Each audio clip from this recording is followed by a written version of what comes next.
السلام عليكم ورحمة الله وبركاته. داواکارین لە پەروەردگار بەخاتر ناوجوانەکانی، بەخاتر اسمی عەظەمی خۆی، بەخاتر میهرەبانی خۆی لوتف بکە و کەرم بکە، بارانی بەڕەحمەت بارێنێ بەسەر هەموو لایەکمانە.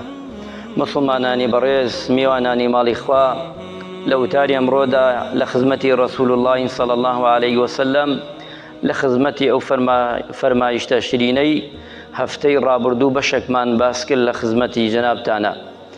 ئەو فەرمایشتەشەوە بوو پێغەمبەری خوا صلی الله عليه وسلم ڕووی کە ئەصحاب و یاوەران و ئومەتەکەیشی فەرمووی وریابن: ئیاکم والجلوس فی الطرقات، لە ڕێگاوبانی گشتیدا دامەنشن.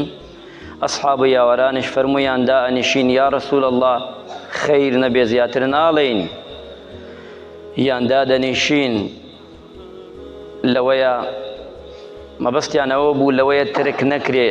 ئەمجا فەرمووی پێغەمبەری خوا صلی الله عليه وسلم مادام هەر دائەنیشن دەیکەواتە مافی ئەو ڕێگاوبانە بدەن، چی گشتی بێ و چی کۆڵانەکان بێ، یعنی شوێنە گشتەکان ڕێگاوبانی پێ دەڵێن. یەکەمیان فەرمووی ئەی پێغەمبەری خوا مافی چییە؟ فەرمووی مافەکەی ئەوەیە چاوت ببەستی، غەض البەسەر. یەکەمیان باسمان کرد لە خزمەتی جەنابتاندا، ئەبێ مافێکی سەرەتایی یەکەم لە ڕێگاوبانە کە جاوت ئەبێ داگری لە هەموو حرامەکان. دووەمیان فەرمووی وەکەف الئەذا، واتە ئازاری کەس نەدەی لەو شەقامە لەو ڕێگادا. پێغەمبەری خوا صلی الله عليه وسلم ئەفەرمێت ئیمان 60 ئەوەنە یان 70 ئەوەنە بەشە. الإيمان 60 أو 70 شعبة، أفضلها برزيكي هرى برزي إيمان لا إله إلا الله شايت مانا.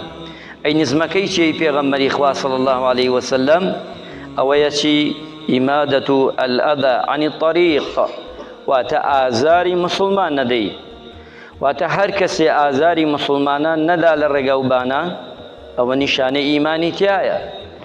أي كسي أجر آزاري مسلمانان بدا بعنقص أزيتو بربس دروس كال الرقوبانا كان أو كاتا أبي بترسي لإيماني خوي، چوكا بيغمبري خوا صلى الله عليه وسلم أمي في فرموين أو سري أزانين إيمان لا إله إلا الله أو شهادته خواري قشت وآزارداني إيمان دار مسلمان خلقي للرقوبانا أبي ندي. أي كسيك هات آزاري مسلماناني دا للرقوبان دا چي بلين يما؟ أو تفسيري كي تردكري لناو إيمان دا بشي جينا بيتو أبي وريابين للرقوبانا كاتي دانشي شتي دروس نكي لخوتو هستي تاسي دروس كي مسلمانان أزيتي خلق بدا، چکە تاسە ئیشی من و تۆ نییە. جعدەکە جوان هەڵەتەکێنی ڕێکی ناکەیتەوە مێنێ، بەڵام گوێی پێ نادەی، بەڵام ئەزانی ئەمە ئازارە. شوشەیە دەشکێنی لەبان جعدەکە فڕێە دەی، ئەزانی ئەمە ئازارە. ئەمە وریابی ئەمانە. زۆر جار ئێمە وامە لیا تو ئاگامەن لە خۆمان نەماوە. ڕێگاوبان ئەبێ وریابیت ئەو ڕەسیفەی کە دانراوە هی خەڵکیە بەسەریا بچێ، بەڵام ئێستا لێمان تێکچووە. ئێمە خەڵک لە بان جعدەڕێەکە ئەگەر ڕەسیفەکان پان بووایە لەوێ سیارەکانمان ببردایە بان ڕەسیفەکان ڕێ بکردایە. بەعدەجار ڕێگان نییە، سیارەیەک دێت تۆ خۆ دەخەیتە پێشی، ئەزیەتیە دەی بە ماتۆڕێک خۆ دەدەیتە پێشیە. ئەنە هەمووی ئازارە. ماتۆڕەکە سەریع لێخۆڕی، دەنگی زۆر ئەدەی، خەڵکی زەعاجەکەی بە سیارەکەت، بە سەوتی سیارەکەت، بە مسەجەلەکەت. ئەمانە هەمووی ئازارە. ئیمان ئەوە فێرمانەکە، ئێمە ئیسلامەتی فێرمانەکە لە ڕێگاوبانی گشتی ئازاری کەس نەدەی. جعدەیە کە خراوت کردووە چاکی کە، چاکینەکەی وریابە لە ئیمانەکەی خۆ بترسە. جعدەیە هەڵەتەکێنی چاکی کە چاوەڕێی چیتە. کەسێ لەو ڕێگاوبانە ئەمرێ تۆ مەسئولی، دەسەڵاتدار تۆ مەسئولی، لە دیوانی خوا دێت ڕاوەستێ بەرامبەرت، ئەڵێ خودایە بەدەستی ئەمە بوو ڕێگاوبانەکە چاکە، چاکی نەکرد بۆیە من لە ناوچووم. جوابتان چییە؟ کە ساڵانە هەزاران لە ڕێگاوبانە وەفات دەکات دەمرێ قەڵپە بێتەوە چونکە ڕێگاکە و ڕێگاوبانمان باش نییە. ئەو نیشانەی ئیمانە. ئەی کوا ئیمان؟ ئەگە ئیمان بێ وامان لێکا دڵسۆز بین کە دڵسۆز بووین هەموو شتەکان چاک دەکەین. ئیماندارانی بەڕێز بە بچووکترین ئازارە تا گەورەترین ئازار نابێت لە ڕێگاوبانە بە مسڵمان بیدەی. چی لێخوڕینی سیارە، چی لێخوڕینی پاسکیل، چی لێخوڕینی ماتۆر، چی ڕێگاوبانەکە خودی ڕێگاوبانەکە خۆی. ئەبێ ئێمە ئازاری ئیمانداران نەدەین چونکە پێغەمبەری خوا پێمانی فەرموو ئەگەر دانیشتن لە ڕێگاوبانە ئەمە گشتێکەیەتی لە ڕێگاوبان شەعبێ وریابی هیچ ئازاری مسڵمانان نەدەی. ئەفەرمێ کابرایەکم بینی لە باشدا پێغەمبەری نازدارە فەرمی عەلەیهی سەڵات وەسەلام حەدیسەکەمان صەحیحە. ئەم پیاوە چی کردووە؟ شتێک لای من و تۆ ئەمڕۆ زۆر سادەیە. چووەتە دەرەوە لەسەر ئەو شەقامە دارێکی بینیوە، ئەم دارە ئازاری خەڵکەدا هەستاوە لەسەر نێتی خۆی دارەکەی لاداوە، ئەو ئازارەی لاداوە. پێغەمبەری خوا صلی الله علیه وسلم ئەفەرمێ بینیم بە بۆنەی ئەمەوە لە بەهەشتا. ئەم پیاوەم بینی لە بەهەشتا بە بۆنەی ئەم کارە پیرۆزەی کە کردوێتی. ئەی ئەگەر کەسی ئازار دروستکا و خۆڵ بخاتە سەر جەعدە، جەعدەکان بتوێنێتەوە ئەڵەی ساڵی نەوەتەکانە جەعدەکان پڕی خۆڵ بکە، ڕێگایەکەش تەواو بووە نانم بۆی خەڵک نازانم یعنی چی بڵێن. ئەبێ ئینسانی ئیماندار کە بزانێ کە ئەم دینە پاکە هاتووە هەموو شتەکانی باس کردو بۆ ئێمە. خۆمانش ئەبێ لەگەڵ ئەوەدا بە جوانی بە چاکی خۆمان گوناحبار نەکەین. پێغەمبەری خوا فەرمێ خۆتان بپارێزن لە لەعنەت، اتقوا اللعانەین، خۆتان بپارێزن لە دوو لەعنەت لێکراوەکە. پێغەمبەری خوا فەرمووی لە حەدیسێکی تردا خۆتان بپارێزن لە سێ نەعلەت لێکراوەکە.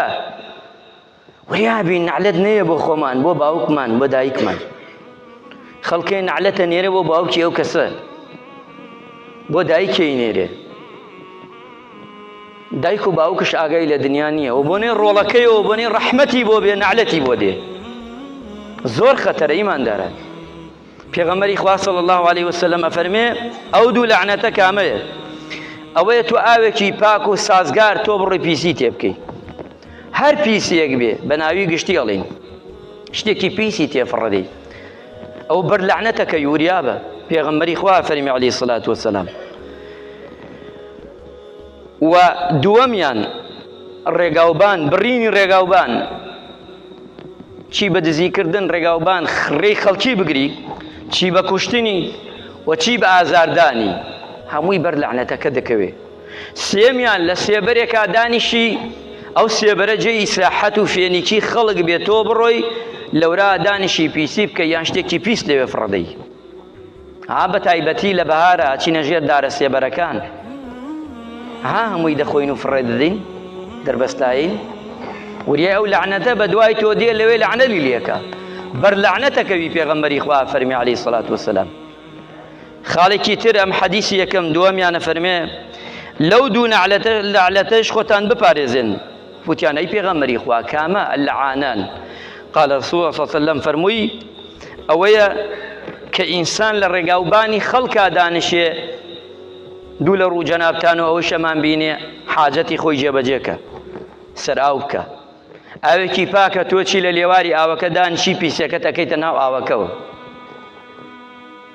شوێنێکی سێبەرە ئەچی لەو سێبەرا دانیشی تووشی نەعلەت دەبی وریابی.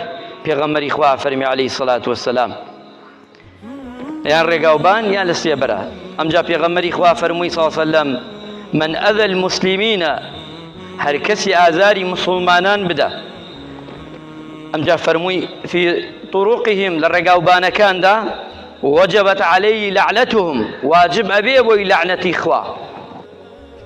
چەندێک خەتەرە ئیمانداران. ئایا ئەمە بە گوێرەی پێویست بایەخ دەدەین بەم بابەتانە؟ ئەی چیجا لە ڕێگاوبانی سەرەکی بێ شەقامی گشتی یان کۆڵانەکان بێ ئەبێ زۆر وریابین. کاتێ ئەو جەعدەیە تێک دەدەی ئەبێ بە جوانی چاکیکەی چونکە خوا ڕەقیبە، بە جوانی ڕێکی خەو بە جوانی دای بەنەرەوە. بە هەر کەسێ نەدا لە تاسەکە و نەعلەتێ بۆ تۆ بنێرێ. تاسەیە مەکاڵەی بزمارە ئەی کوتیتە پشتی سایقی هەموو سیارەیەکە، هەر کەسێ لێدا و نەعلەتێکت بۆ دەنێرێ. تاسە ئیشی من و تۆ نییە، هەر کەسی ئەستێ لە بەردەم ماڵی خۆیان تاسەیەک لێدە.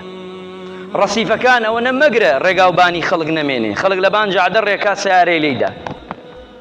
وریابە ئیماندارانی خۆشەویست،